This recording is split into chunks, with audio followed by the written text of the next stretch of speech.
జై శ్రీకృష్ణ. మనం ఎవరికైనా వివాహ మహోత్సవ శుభాకాంక్షలు చెప్పాలి అనుకుంటే హ్యాపీ మ్యారేజ్ డే అని 2 మాటలతో చెప్పేస్తాం.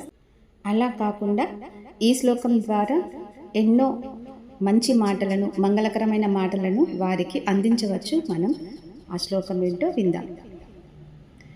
వివాహ దినమిదం భవతు హర్షదం, వివాహ దినమిదం భవతు హర్షదం, మంగళం తథా వాంఛక్షేమదం, ప్రతిదినం నవం ప్రేమవర్తతం, ప్రతిదినం నవం ప్రేమవర్తతం, శతగుణం కులం సదా హి మోదతం, లోకసేవయా దేవపూజనం, లోకసేవయా దేవపూజనం, గృహస్థజీవనం భవతు మోక్షదం, గృహస్థజీవనం భవతు మోక్షదం.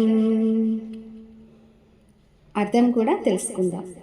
మంగళకరమైన ఈ పెళ్లి రోజు మీ ఇద్దరికి సంతోషం, సుఖం మరియు శుభాన్ని కలిగించుగాక. ప్రతిరోజు మీ ఇద్దరి మధ్య కొత్త ప్రేమ చిగురించుగాక.